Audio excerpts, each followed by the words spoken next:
Hello and welcome to Fast and Factual on Firstpost. Here's a roundup of stories from across the world. Displaced Palestinians in Khan Younis are leaving the Al-Amal hospital amid an increased offensive by Israel. According to Palestinian Red Crescent Society, the hospital has come under attack by Israeli forces. A video released by the PRCS shows dozens of people carrying few belongings and leaving the area on foot. Israeli tanks have been advancing for the past 2 weeks in Khan Younis, which was housing hundreds of thousands of people who fled other areas.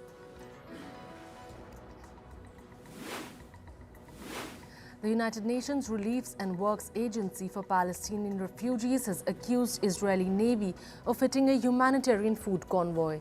The UNRWA shared pictures of the damaged truck, saying no one was injured in the attack. It claimed that it was the third time a UN convoy had been attacked while delivering supplies to the enclave.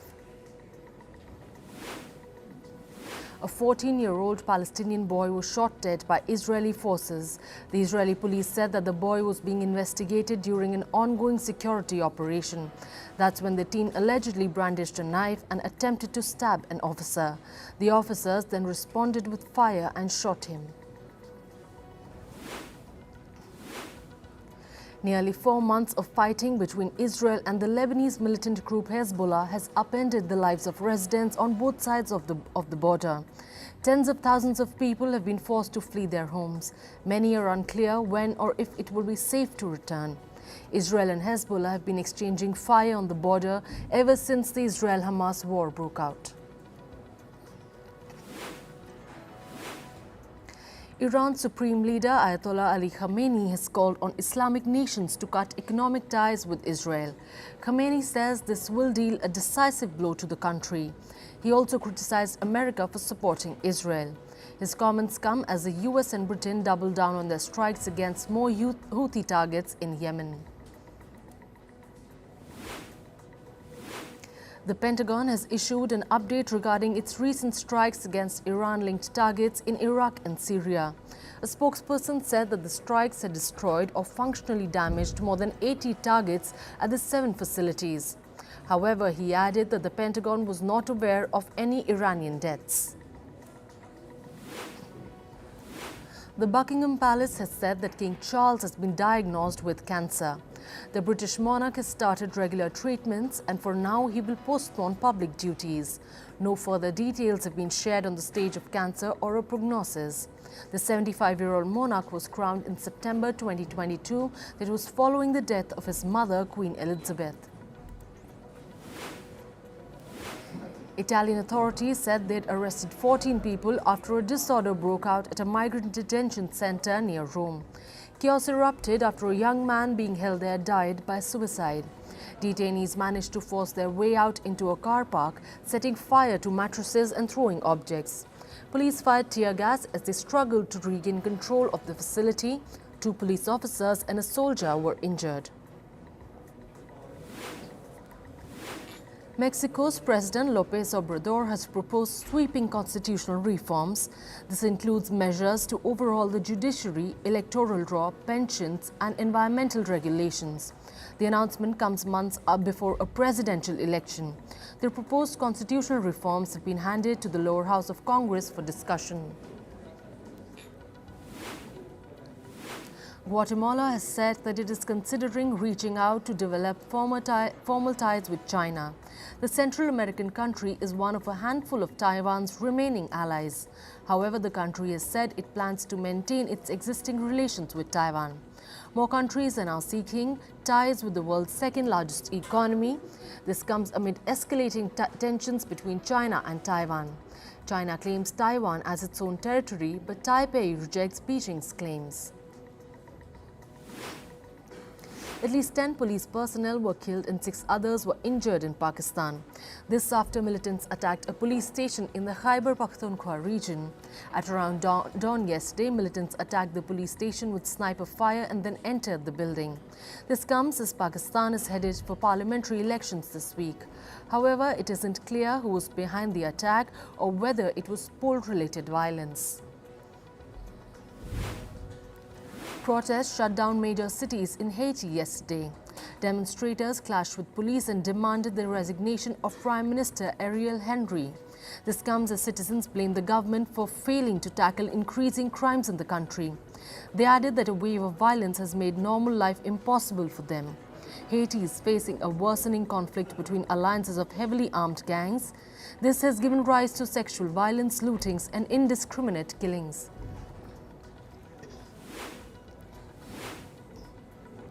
In climate news, a devastating wildfire is damaging northern Argentina's Patagonia region. The fire has spread through centuries-old native forests in the Nahuel Huapi National Park. Firefighters are having a hard time as the area is only accessible through a lake or a 3 to 4 day long trek.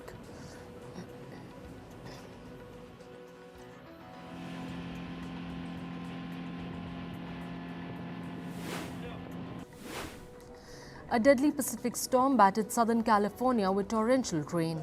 The heavy rainfall triggered flooding and mudslides in the region. The police responded to at least 130 flooding incidents yesterday. Authorities issued extreme weather warnings for floods, high wind and winter storms for parts of California and southwestern Arizona.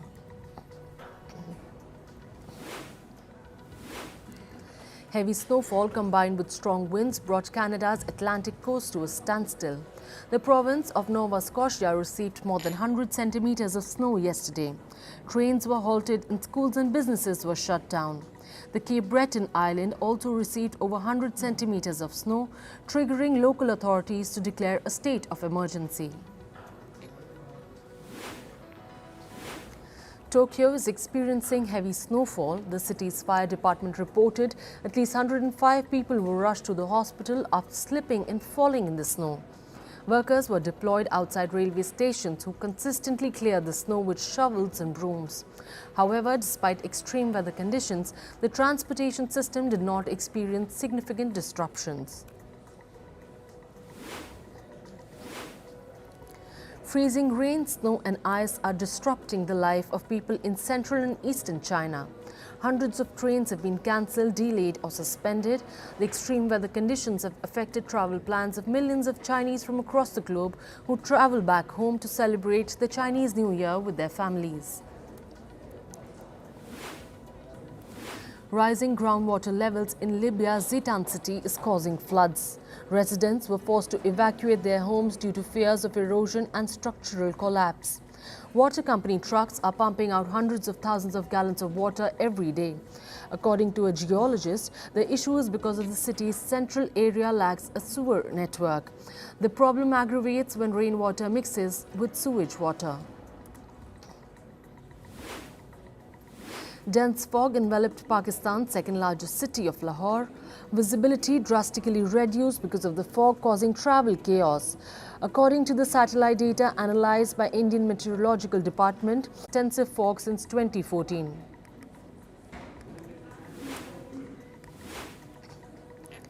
The analysis of centuries-old ocean sponges in the Caribbean indicates that global climate temperature has gone past the approved target of 1.5 degrees Celsius.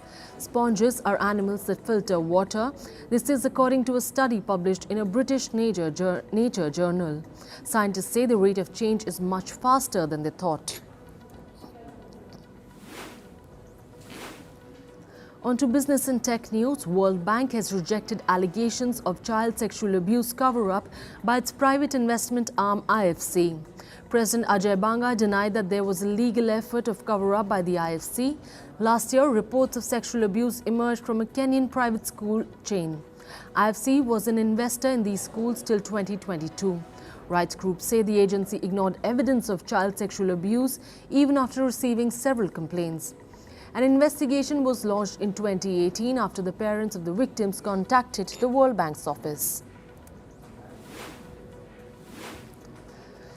German exports fell beyond market expectations in December last year. The government data show over 4.6% decline in exports, while analysts were expecting around 2% decrease. Weak global demand has been blamed for export slowdown. This comes as German GDP contracted by 0.3% in the last quarter, raising recession warnings. The ground staff of German carrier Lufthansa have called a one-day strike on Wednesday. The walkout will impact flights to Frankfurt, Munich, Hamburg, Berlin and Dusseldorf airports. Worker unions are demanding over 12% pay hike from the airline. This comes days after strikes by airport security staff in the country that grounded hundreds of flights. On Monday, McDonald's fourth quarter sales missed market expectations. Sales rose by 3.4% in the quarter, far below the analysts' projections of around 5%. The decline has been attributed to a McDonald's boycott in the Middle East amid the Gaza war. In recent days, many Western firms, including McDonald's, have seen boycotts by anti-Israeli campaigners. Meanwhile, McDonald's is looking to further expand in the Chinese market. The fast food giant plans to open 1,000 new outlets in mainland China this year. McDonald's has an ambitious goal of opening 10,000 branches in the country by 2028. Pharma company Novo Holdings is buying contract drug market Catalent. Over $11 billion deal aims to help the firm with the strong demand of obesity drug Wegovy. Catalent is the main supplier of the popular weight loss drug. Novo faces strong competition from Eli Lilly in the fast-growing obesity drug market. Tech firms have reportedly laid off over 32,000 workers in 2024. This follows numerous mass layoffs announcements from last year. Reports suggest that tech companies are still dealing with their overhirings during the pandemic. Companies had more employees than necessary at the time, anticipating post-pandemic demand. However, high interest rates and an economic downturn have negatively impacted their growth. Meanwhile, Snap Inc., the parent company of Snapchat, has announced 540 job cuts. The firm is reducing its workforce by around 10%. This is the third such announcement by the company in the last couple of years. In 2022, Snapchat laid off 1,300 employees. The parent company of search engine Yandex has agreed to a $5 billion buyout in Russia. Known as Russian Google, Yandex is the country's largest tech firm. For over a year, its Dutch owner has been talking with Moscow authorities to exit the country. With this deal, Yandex will now fall wholly under Russian control. Most Western tech firms have pulled out of Russia after it invaded Ukraine in 2022. Huawei is reportedly reducing production of its premium Mate 60 phones. This is due to a cutback in the production of chips used in the phone. Huawei uses the same facility to produce chips for Mate 60 and its artificial intelligence chips. Manufacturing constraints at the facility are causing a lower yield rate. Phone production cuts aim to meet the high demand for AI chips. Let's move on to sports. In cricket, New Zealand's Rachin Ravindra smashed a double ton in the first test against South Africa. The 24-year-old struck a career best of 240 from 366 balls for the Black Caps before they were dismissed for a massive 511 runs in the first innings. With that knock, Rachin Ravindra became the fourth New Zealand batter to convert a maiden test ton into a double century. Indian cricket team coach Rahul Dravid hailed England's fearless approach in Test. This comes after the second Test match which India won in Visakhapatnam, a match in which England debutant Shoaib Bashir shined bright and set multiple records. Under the guidance of coach Brendan McCullum, who is nicknamed Baz, England are playing a newer brand of cricket built around aggressive batting. The Bazball approach is facing its sternest challenge against India, who haven't lost a single Test series on home soil since 2012. Australia ramps up preparations for the upcoming T20 International World Cup. Mitchell Marsh has been named Australia's captain for the T20 International Series against New Zealand. The series will serve as a final preparation for the Aussies before the T20 World Cup that starts in June. Key players like Travis Head, Steve Smith and Mitchell Starc are in full-strength 15-man squad. Australia and West Indies play a 3-match T20 International Series that starts February 9th. Sri Lanka beat Afghanistan by 10 wickets in a one-off test match in Colombo. Afghanistan were put to bat first by Sri Lanka and were all out for 198 in their innings. Sri Lanka put up a staggering 439 in reply. Meanwhile, Afghanistan's second innings ended at a disappointing 296. Sri Lanka easily chased down the target of 56 in 7.2 overs. In tennis, defending champion Daniil Medvedev has withdrawn from the Rotterdam Open. The world number 3 said it was due to fatigue and a foot injury. Medvedev spent a record 24 hours and 17 minutes playing throughout the entire Australian Open 2024 and suffered a ear-wrenching loss to Jannik Sinner in the final.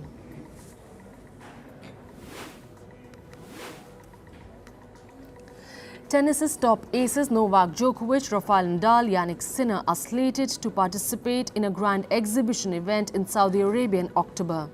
Medvedev and Holger Rune are other players who will be part of this exhibition, which is being touted as the 6 Kings Slams in Riyadh.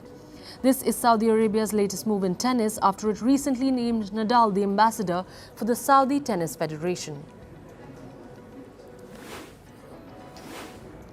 In Formula One, Red Bull has launched an investigation against its boss Christian Horner. This comes after a complaint made by another employee against the team principal. Horner, who has held the position since 2005, faces allegations of inappropriate behavior. Red Bull said the independent investigation is being done by an external lawyer.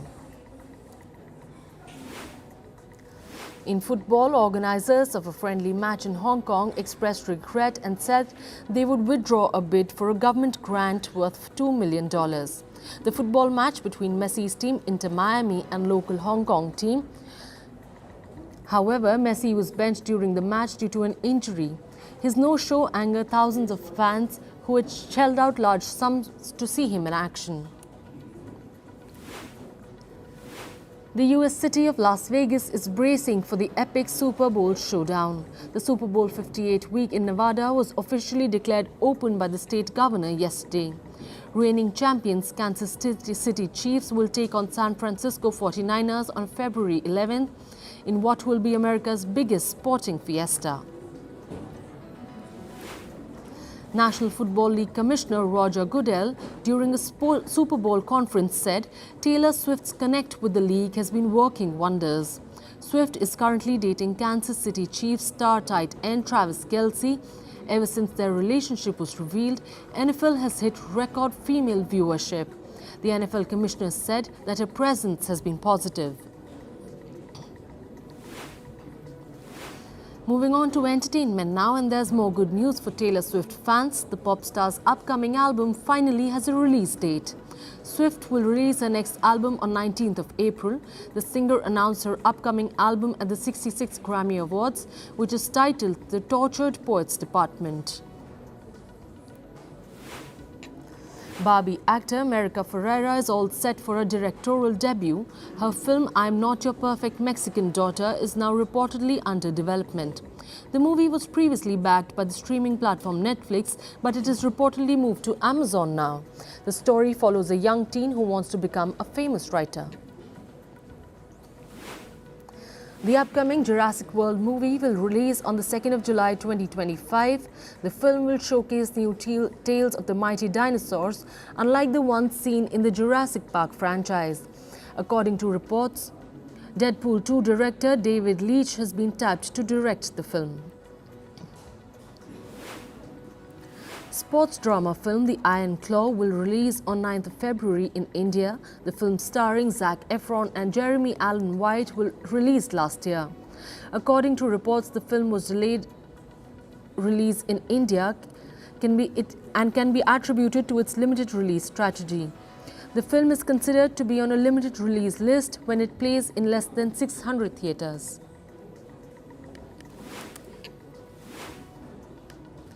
The makers of the TV series Cobra Kai announced the shoot for season 6 has started.